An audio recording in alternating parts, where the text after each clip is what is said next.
Welcome viewers. আমরা আনন্দবাজারের পত্রিকা বিশ্লেষণ প্রত্যেকদিন নিয়ে আসি। আমরা গুরুত্বপূর্ণ খবরগুলো আলোচনা করি। যারা দেখছেন আপনারা শেষ পর্যন্ত দেখুন, অবশ্যই উপকৃত হবেন আমাদের এই ভিডিও দেখে। আজকে 26শে আগস্ট। প্রথমে যে খবর দেখবো যে 10 কেজি রান্নার গ্যাসে ছাড়, অর্থাৎ 10 কেজি রান্নার গ্যাসে ছাড়ের জন্য ইন্ডিয়ান ওয়েল এটা 31শে ডিসেম্বর অবধি নাম নথিভুক্তকরণ বলেছে। পরবর্তীকালে কিন্তু তখন উম, গ্যাসের দামটা কিন্তু কিছু তথ্য চাইলো আহ, সুপ্রিম কোর্ট। অর্থাৎ আমরা জানি পশ্চিমবঙ্গে ভোটের আগে এসআইআর হয়েছিল, এবং যেখানে বেশ কিছু সংখ্যক মানুষের নাম বাদ যায় এবং তারপরে ট্রাইব্যুনাল গঠনের পর তাদের নাম নথিভুক্ত করা হয়েছিল, কিন্তু তারপরেও অনেক নামের কিন্তু মিসম্যাচ রয়েছে। এবং এই ব্যাপারে সুপ্রিম কোর্ট নির্বাচন কমিশনার কাছে জানতে চাইছে যে নাম কতজনের বাদ দেওয়া হয়েছে, কতজন আবেদন করা আছে, কতজনের নিষ্পত্তি করা আছে, এখনো কতজনের নিষ্পত্তি করতে হবে। এ ব্যাপারে সুপ্রিম কোর্ট তথ্য চাইলো নির্বাচন কমিশন। সেই 20 সুপ্রিম কোর্টের পরেও উত্তর চান স্পিকারও। অর্থাৎ আমরা জানি পশ্চিমবঙ্গের বিধানসভা নির্বাচনের পর 20 জন সাংসদ, লোকসভার সাংসদ এনসিপিআই দলে যুক্ত হয়েছিল। তো এই ব্যাপারে কিন্তু লোকসভায় প্রথমত অভিষেক বন্দ্যোপাধ্যায় তাদের সদস্যপদ খারিজ করার জন্য স্পিকারের কাছে চিঠি লিখেছিলেন। পরবর্তীকালে এটা সুপ্রিম কোর্টে যায়। তো এখন সুপ্রিম কোর্টও 20 জন স্পিকারকে নোটিশ পাঠানো হয়েছে এবং জানতে চাওয়া হয়েছে যে কেন তাদের সদস্যপদ খারিজ করা হবে না, কোন যুক্তিতে তারা উম, এই পদ থেকে এনসিবিআই তে যুক্ত হয়েছে আর কি, ঠিক আছে। এবং এই সুপ্রিম কোর্টের ফুটপাত থেকে দরবারে সীতা হবে ঘর প্রবেশ। অর্থাৎ আমরা জানি পশ্চিমবঙ্গের মুখ্যমন্ত্রী শুভেন্দু অধিকারীর ছবি আমরা দেখতে পাচ্ছি। সম্প্রতিকালে আমরা যে বিষয় নিয়ে আলোচনা করলাম যে ফুটপাতে দুধ গরম করাকে কেন্দ্র করে একটা সমস্যা দেখা দিয়েছিল। তারপরে ওটাতেই মুখ্যমন্ত্রী বলছেন ওই ফুটপাতে যারা থাকে তাদের জন্য তিনি থাকার ব্যবস্থা করে দেবেন। পড়ুয়া পুলিশ সংঘর্ষে পাটনা রণক্ষেত্র। অর্থাৎ আমরা জানি সম্প্রতিকালে বিভিন্ন জায়গায় ছাত্র আন্দোলন দেখা দিয়েছে, দিল্লির যন্তর মন্তর এবং ঝাড়খণ্ডের রাঁচিতে। তখন পাটনাতেও দেখা যাচ্ছে ওই আন্দোলনের মূল ব্যাপার একই, যে সমস্ত পরীক্ষা আছে পরীক্ষায় অনিয়মের জন্য কিন্তু আন্দোলনগুলো দেখা দিচ্ছে।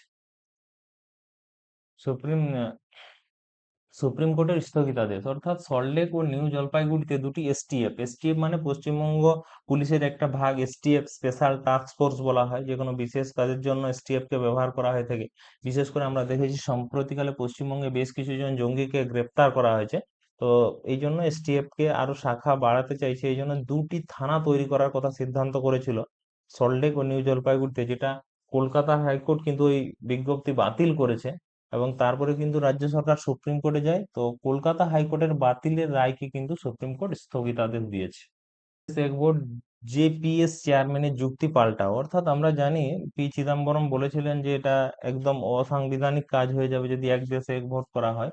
তো সেই ব্যাপারে জয়েন্ট পার্লামেন্ট কমিটি জেপিএস মানে যৌথ কমিটির যে চেয়ারম্যান আছেন, তিনি পিপি চৌধুরী বলছেন যে না, এটা কিন্তু করা যেতে পারে আর কি। তো এই ব্যাপারে এখন দেখার বিষয় যে আগামী দিনে এই ব্যাপারে সুপ্রিম কোর্ট কি জানায়। আমরা জানি সচরাচর কোনো বিল যখন লোকসভা এবং রাজ্যসভাতে পাস করানো 2/3 প্রয়োজন হয় বা ওটা একটা সম্পূর্ণ সংবিধান সংশোধনের ব্যাপার থাকে, তখন কি হয় বিলটাকে জয়েন্ট পার্লামেন্ট কমিটিতে পাঠানো হয় জেপিসি তে, যেখানে শাসক দল এবং বিরোধী দলের সব ধরনের এমপিরাই কিন্তু থাকে এবং তারা তাদের মন্তব্য পেশ করে।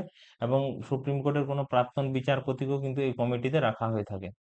জাত গণনা মোদীকে চিঠি রাহুল খাড়গের। অর্থাৎ এবছর যে সেন্সাস হচ্ছে, তো সেন্সাসের জাতের গণনা ঠিকঠাক হচ্ছে না বলেই দাবি করছে রাহুল এবং খাড়গে।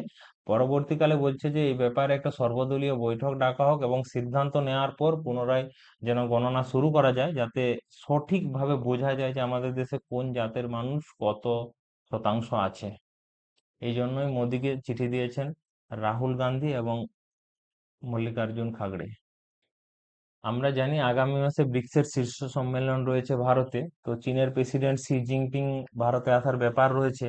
তবুও সম্প্রতিকালে রাহুল গান্ধী বলেছে যে চীনা সৈনিকরা ভারতের সীমানায় ঢুকে টহলদারি করছে, এই ব্যাপারে তিনি মন্তব্য করেছেন। তো এই ধরনের মন্তব্যে যাতে চীন দেশে কোনো এফেক্ট না পড়ে, সেই জন্য সম্প্রতিকালে অজিত ডোভাল চীন দেশে গিয়ে এই ব্যাপারে কথা বলে সীমান্ততে শান্তি ফিরিয়ে, শান্তি শৃঙ্খলা বজায় যাতে দুই দেশের মধ্যে সম্পর্ক যেন ভালো রাখে এই ব্যাপারে অজিত ডোভাল কিন্তু চীন সফরে গিয়ে চীনের উচ্চপদস্থ আধিকারিকদের সঙ্গে কিন্তু কথা বলে এসেছেন। রাশিয়ার সঙ্গে বাণিজ্যিক ঘাটতি কমানোর ডাক জয়শঙ্কর। অর্থাৎ আমরা জানি ভারত এবং রাশিয়ার সঙ্গে সম্পর্কটা অনেকটাই পুরনো, এবং রাশিয়া যে কোনো সময় যে কোনো জিনিস দিয়ে ভারতকে সহযোগিতা করেছে। তো সম্প্রতিকালে এস জয়শঙ্কর ভারতের বিদেশ মন্ত্রী রাশিয়া সফরে গিয়েছেন, এবং রাশিয়ার সঙ্গে ভারতের যে ঘাটতি টাকার কারণ হচ্ছে রাশিয়া থেকে অনেক জিনিস আমদানি করা হচ্ছে আমাদের দেশে, কিন্তু হরমুজ প্রণালীর সমস্যার জন্য রপ্তানি করা যাচ্ছে না। সেক্ষেত্রে উম, একটা ঘাটতি কিন্তু থেকেই যাচ্ছে, অর্থের ঘাটতি। তো সেইটা ঘাটতিটা কমানোর আশ্বাস দিয়ে এসেছেন জয়শঙ্কর, এবং সেই সঙ্গে আগামী মাসের ব্রিক্সের শীর্ষ সম্মেলনে আসার জন্য রাশিয়ার প্রেসিডেন্ট ভ্লাদিমির পুতিনকে কিন্তু আমন্ত্রণও করে এসেছেন। আগামী বছর শুরুতে পাঞ্জাবে কিন্তু লোক বিধানসভা নির্বাচন আছে। পাঞ্জাবে বর্তমান আপ সরকার আছে, আম আদমি পার্টি, ভগবন্ত মান মুখ্যমন্ত্রী আছেন। তো সেখানে আরেকটা আঞ্চলিক দল আছে, শিরোমণি আকালি দল বলা হয়, প্রকাশ সিং বাদল তাদের দলের যে প্রধান। সম্প্রতিকালে লোকসভাতে প্রধানমন্ত্রী প্রকাশ সিং বাদলের সঙ্গে বর্ষাকালীন অধিবেশন চলাকালীন কিন্তু দেখাও করেছেন। তো ধর- তো প্রকাশ সিং বাদলের যে দল, শিরোমণি আকালি দলের ক্ষমতা এখন সেরকম বেশি নয় পাঞ্জাবে। তাই আম আদমি পার্টিকে হারানোর জন্য বিজেপি এবং শিরোমণি আকালি দল হরমুজ প্রণালী নিয়ে ইরান ও আমেরিকার মধ্যে যে মতবিরোধ চলছে, তো পাকিস্তানের যে আসিম মুনির সেনাপ্রধান, তিনি সেই ব্যাপারে কার্যত কথা বলছেন যাতে হরমুজ প্রণালী খোলা যায় এবং ব্যবসা বাণিজ্য যাতে ঠিকঠাক হতে পারে আর কি। আমরা দেখতে পাচ্ছি নায়ব সিং সাইনি হরিয়ানার মুখ্যমন্ত্রী, ইনি হচ্ছেন আমাদের দেশের প্রধানমন্ত্রী নরেন্দ্র মোদী। আমরা সম্প্রতিকালে দেখেছি কমনওয়েলথ গেমসে যে 39টা পদক পেয়েছে, তার মধ্যে কিন্তু বেশিরভাগ পদকগুলাই হরিয়ানা থেকে এসেছে। আমরা দেখতে পাচ্ছি শর্মিলা ধনগড়, প্রীতি পাওয়ার, জসমিনা লম্বোরিয়া, সাক্ষী চৌধুরী, সচিন সুইচ, প্রিয়া ঘনঘাস, আনসুস পাঙ্গাল, এবং সিলভার পেয়েছেন নীরাজ চোপড়া, হ্যাঁ, নরেন্দ্র বরওয়াল, সীমা কালিরমান এবং জাসবীর সিং ব্রোঞ্জ পেয়েছেন। তো এই এতগুলা চার, আর এখানে তাহলে এখানে কত হচ্ছে, 7টা গোল্ড, 2টা সিলভার, 2টা ব্রোঞ্জ, তাহলে 11টা, 39টার মধ্যে 11টা এসেছে এই রাজ্য থেকে, ঠিক আছে। তো এই জন্য সেখানকার রাজ্যের মুখ্যমন্ত্রী ঘোষণা করেছেন যারা গোল্ড পদক পেয়েছেন তাদেরকে 1.5 কোটি, সিলভার যারা 75 লাখ, ব্রোঞ্জ 50 লাখ পাবে। আর যারা পার্টিসিপেট করেছে ওই রাজ্য থেকে তাহলে 7.5 লাখ করে টাকা দেওয়ার ঘোষণা করেছে। নয়া নির্দেশিকা নিয়ে সংশয় প্রাইভেট প্র্যাকটিস ডাক্তারেরা। অর্থাৎ আমরা জানি সম্প্রতিকালে স্বাস্থ্য দপ্তর থেকে ঘোষণা করা হয়েছিল কোনো রোগীকে ভর্তি করার পর যিনি যিনি ডাক্তারবাবু ভর্তি করবেন উনি কিন্তু তার পরের 2 দিন অর্থাৎ টোটাল 72 ঘন্টা কিন্তু প্রাইভেটে চিকিৎসা করতে পারবেন না। এই ব্যাপারে ডাক্তারদের মধ্যে কিন্তু একটা অসন্তোষ তৈরি হয়েছে, আমরা ডান দিকে দেখতে পাচ্ছি।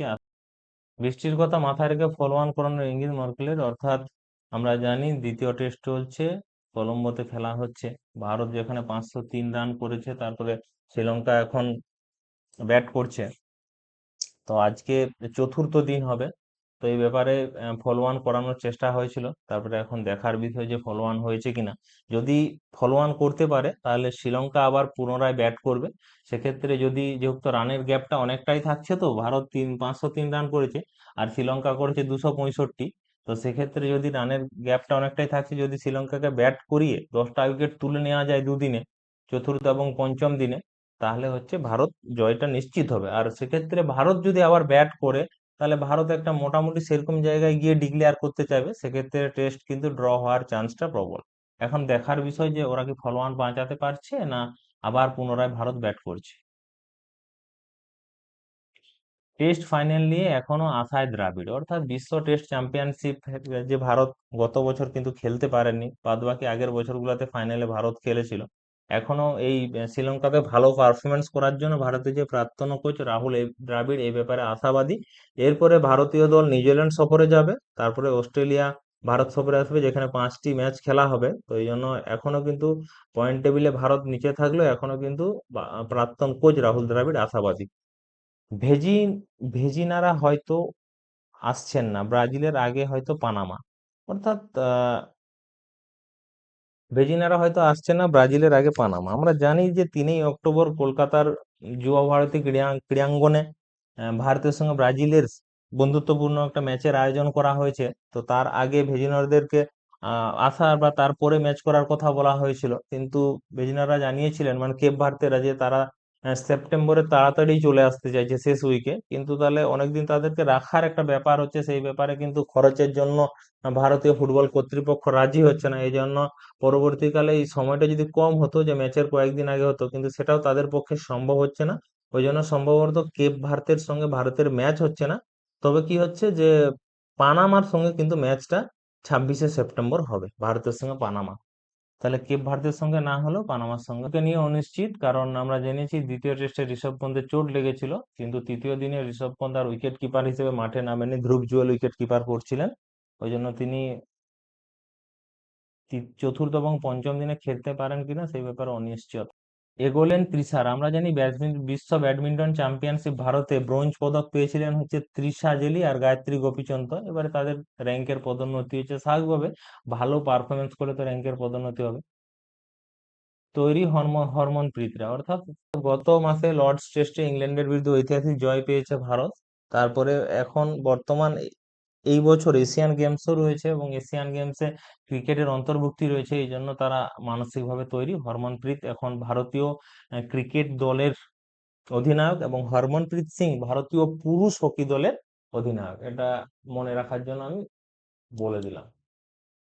দিলীপ ট্রফিতে দাপটে শেষ চারে পূর্বাঞ্চল, তাহলে দিলীপ ট্রফিতে এখন সেমিফাইনালে পৌঁছে গেছে, শেষ চার, তো যেখানে পূর্বাঞ্চল উঠতে পেরেছে।